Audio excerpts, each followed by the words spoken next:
without fear of judgment. Welcome to my channel. I'm excited to share my knowledge and insights with you on the topic Potential 2023 Past Questions on Essential Skills. Let's get started. Essential Skills. Try question 1. 1. Which of the following explanations accurately describes the principle of reliability with regard to assessment? A. The consistency with which an assessment measures the targeted content. B. The degree to which an assessment accurately predicts an individual's future academic success. C. The accuracy with which an assessment measures the targeted content.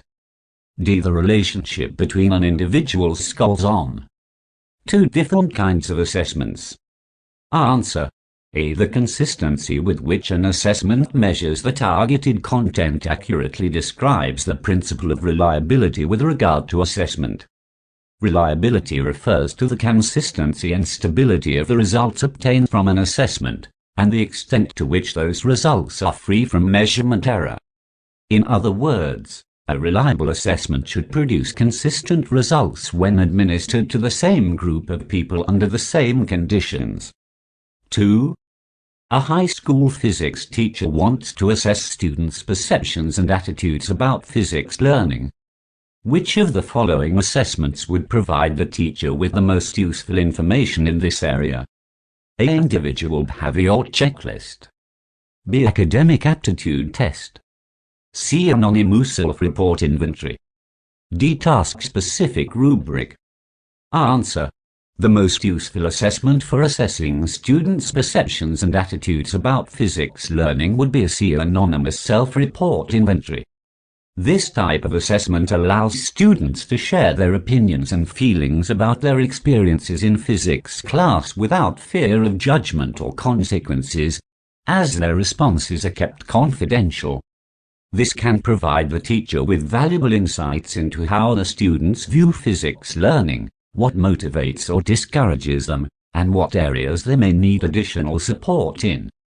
In contrast, an individual behavior checklist and the task-specific rubric would be more appropriate for assessing specific skills or behaviors related to physics learning, while an academic aptitude test would provide information on students' general academic abilities rather than their perceptions and attitudes towards physics specifically. 3. A middle school mathematics teacher's classes include a number of English language learners. When creating tests, the teacher makes a special effort to use simple, straightforward language and directions and word problems. When administering class tests, the teacher gives English language learners extra testing time and allows them to use a bilingual dictionary. These actions demonstrate the teacher's understanding of how to integrate assessment with instruction to promote English language learners' access to authentic learning opportunities. B. Use classroom assessment to facilitate students' development of English language proficiency. C. Employ a variety of assessment methods to obtain an accurate measure of English language learners' academic progress. D. Minimize the effect of students' limited English language proficiency on their assessment performance. Answer. The teacher's actions demonstrate an understanding of how to minimize the effect of students' limited English language proficiency on their assessment performance. By using simple, straightforward language and providing extra testing time and bilingual dictionaries, the teacher is taking steps to ensure that English language learners are not unfairly penalized on assessments due to language barriers. This approach is in line with best practices for assessing English language learners, as it supports their ability to demonstrate their knowledge and skills without being hindered by language difficulties. While the other options may also be important considerations for assessing English language learners, the teacher's specific actions in this scenario are most closely aligned with the goal of minimizing the impact of language barriers on assessment performance. 4. Which of the following teacher actions is the best example of utilizing formative assessment in instruction? A. Using the results of weekly quizzes, A mathematics teacher provides additional instruction to individual or small groups of students as needed. B. A social studies teacher compares students' performance on a pretest given at the beginning of an instructional unit with their performance on the same test at the end of the unit. C. When assigning grades, a science teacher averages each student's scores on the tests provided with the textbook used for instruction. D. A language arts teacher forms long-term instructional groups according to students' scores on a standardized reading test given at the end of the previous year. Answer. The best example of utilizing formative assessment in instruction is using the results of weekly quizzes. A mathematics teacher provides additional instruction to individual or small groups of students as needed. Formative assessment is assessment that is used during instruction to inform and guide teaching and learning. In this example, the teacher is using the results of weekly quizzes to identify students who need additional support and providing targeted instruction to meet their needs. This approach allows the teacher to adjust instruction in real time based on ongoing assessment data, which can lead to improved student learning outcomes. Option B is an example of summative assessment, which is assessment that is used to evaluate student learning at the end of a unit or course. Option C is an example of averaging scores on tests, which can be a useful way to calculate grades but does not involve using assessment data to inform instruction. Option D is an example of grouping students based on a standardized test score, which may not provide the most accurate or useful information for guiding instruction. 5. A 6th grade language arts teacher wants to incorporate peer assessment activities as part of students' writing instruction. The teacher can promote the success of peer assessment activities most effectively by taking which of the following steps? A. Allowing students to select their own partners for peer assessment activities. B. Providing students with explicit instruction and practice in offering constructive feedback. C. Assigning students permanent partners who will review their work throughout the school year. D. Developing a script for students to follow during peer assessment activities. Answer. The teacher can promote the success of peer assessment activities most effectively by taking step B, providing students with explicit instruction and practice in offering constructive feedback. Peer assessment activities can be a valuable tool for improving students' writing skills, but they require clear guidance and structure to be effective. By providing students with explicit instruction and practice in offering constructive feedback, the teacher can help ensure that students are able to offer useful critiques of their peers' writing and that the feedback they receive is actionable and helpful. While allowing students to select their own partners can be a good way to promote engagement and collaboration, it may not always result in the most effective peer assessments if students are not able to provide constructive feedback to each other. Assigning permanent partners may also be limiting if students are not able to receive feedback from a variety of perspectives. Developing a script for students to follow may provide structure but may not allow for flexibility in responding to the specific needs of each piece of writing. 6. Which of the following assessment strategies is likely to be most effective in helping a mathematics teacher plan instruction that will promote all students' learning? A. Pre-testing students at the beginning of each new unit to determine their current knowledge and skills in the targeted area. B. Including several different question formats on each classroom assessment. C. Meeting regularly with individual students to help them evaluate their performance on class activities and assessments.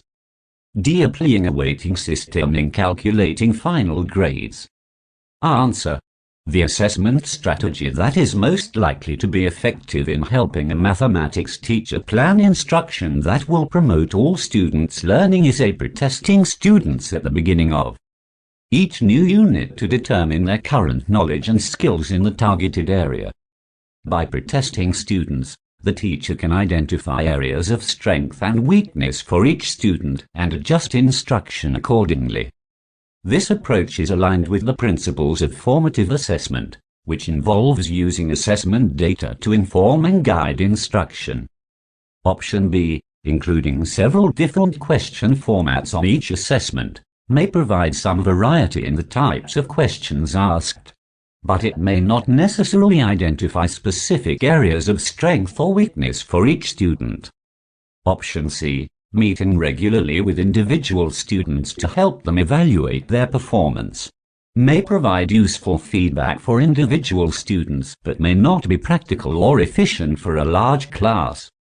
Option D, applying a weighting system in calculating final grades, may provide a clear breakdown of how grades are calculated but may not necessarily provide information on specific areas where students need additional support or instruction.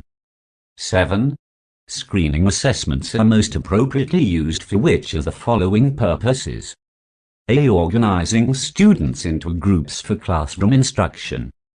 B. Developing intervention plans to address students' specific learning needs. C. Determining the correct point for beginning instruction on a topic. D. Identifying students who may require additional evaluation or intervention. Answer. 7. Screening assessments are most appropriately used for which of the following purposes? A. Organizing students into groups for classroom instruction. B. Developing intervention plans to address students' specific learning needs. C. Determining the correct point for beginning instruction on a topic. D. Identifying students who may require additional evaluation or intervention. Answer. Screening assessments are most appropriately used for D. Identifying students who may require additional evaluation or intervention. Screening assessments are brief assessments that are used to identify students who may be at risk for academic or behavioral difficulties. The purpose of screening assessments is to identify students who may require additional evaluation or support to address their specific needs. Option A, organizing students into groups for classroom instruction, may be a use of assessment data, but it is not the primary purpose of screening assessments. But it is more commonly associated with diagnostic assessments or progress monitoring assessments. Option C, determining the correct point for beginning instruction on a topic, is an important consideration for instructional planning, but it is not typically the primary purpose of screening assessments. 8. An 8th grade teacher plans to have students keep portfolios as one way to document their learning progress. Students will be able to select the work they want to include in their portfolios and will share them with parents, guardians during student-led conferences. The teacher can best enhance the effectiveness of the portfolios by taking which of the following actions? A. Storing students' portfolios in an area where students have access to review their work at any time. B. Having students reflect on and write a brief rationale for the inclusion of each piece of work they choose for their portfolios. C. Allowing students to determine the format they will use when assembling their portfolios. D. Encouraging students to discuss work they're considering for inclusion in their portfolios with a peer before making a final decision. The teacher can best enhance the effectiveness of the portfolios by taking action B. Having students reflect on and write a brief rationale for the inclusion of each piece of work they choose for their portfolios. Reflection is an important component of effective portfolio assessment, as it helps students to develop a greater understanding of their own learning and to take ownership of their progress. By having students reflect on and write a brief rationale for the inclusion of each piece of work in their portfolios, the teacher can help students to think critically about their learning and to identify areas where they have made progress and where they may still need additional support. While allowing students to access their portfolios at any time may be useful for promoting student engagement, it is not directly related to enhancing the effectiveness of the portfolios. Similarly, allowing students to determine the format of their portfolios may provide some choice and autonomy for students, but it may not necessarily improve the quality of the portfolios themselves. Encouraging students to discuss their work with a peer may provide some useful feedback and collaboration, but it may not be necessary for enhancing the effectiveness of the portfolios. 9. A 7th grade mathematics teacher reviews students' performance on a math pre-assessment administered at the beginning of the year. The teacher can use this information most effectively for which of the following planning tasks? A. Selecting materials that are responsive to students' learning preferences. B. Identifying appropriate topics for learning center activities. Determining the best assessment formats for measuring students' learning. C. D. Defining appropriate goals for student learning. Answer. The teacher can use this information most effectively for D. Defining appropriate goals for student learning. By reviewing students' performance on a pre-assessment, the teacher can identify areas of strength and weakness for each student and use this information to set appropriate goals for learning. This approach is aligned with the principles of formative assessment, which involves using assessment data to inform and guide instruction. While selecting materials that are responsive to students' learning preferences and identifying appropriate topics for learning center activities may be important considerations. For instructional planning, they are not directly related to using pre-assessment data to set appropriate goals for learning. Similarly, determining the best assessment formats for measuring students' learning may be an important consideration for assessment design, but it is not directly related to using pre-assessment data to set appropriate learning goals. 10. A 10th grade history teacher is planning to assign an independent research paper on the Prohibition era. The teacher is aware that students in the class have a wide range of reading abilities. Which of the following adjustments to this planned assignment would most effectively accommodate the less proficient readers in the class? A. Limiting the scope of the research assignment for less proficient readers to tasks that require primarily lower-order thinking skills, such as fact-gathering. B. Permitting students to choose for themselves the number of resources they wish to use for their research. C. Having students complete the task in mixed ability groups so less proficient readers can benefit from the research gathered by more proficient readers. D. Allowing students to make extensive use of non-print resources, such as videos, to conduct their research. Answer. The adjustment that would most effectively accommodate the less proficient readers in the class is D. Allowing students to make extensive use of non-print resources, such as videos, to conduct their research. By allowing students to use varied resources, including non-print resources such as videos, the teacher is providing opportunities for students to access content in different ways and to meet the learning objectives in a way that is more accessible to them. This approach allows students to use their strengths to complete the research paper. Limiting the scope of the research assignment may not be the best approach, as it may not allow less proficient readers to develop their research and critical thinking skills. Permitting students to choose the number of resources they use may not be effective in addressing the needs of less proficient readers, as it does not address the potential difficulty they may have in reading and understanding the content. Completing the task in mixed ability groups may provide some support for less proficient readers, but it may not necessarily address their individual needs and may not provide opportunities for them to develop their own research skills. Thank you for watching my content. I hope you found it informative and engaging. If you enjoyed this video, please consider subscribing to my channel and leaving a comment below to let me know what topics you would like to see covered in future videos. As always, your feedback is greatly appreciated. Stay tuned for more content, and I'll see you in the next video.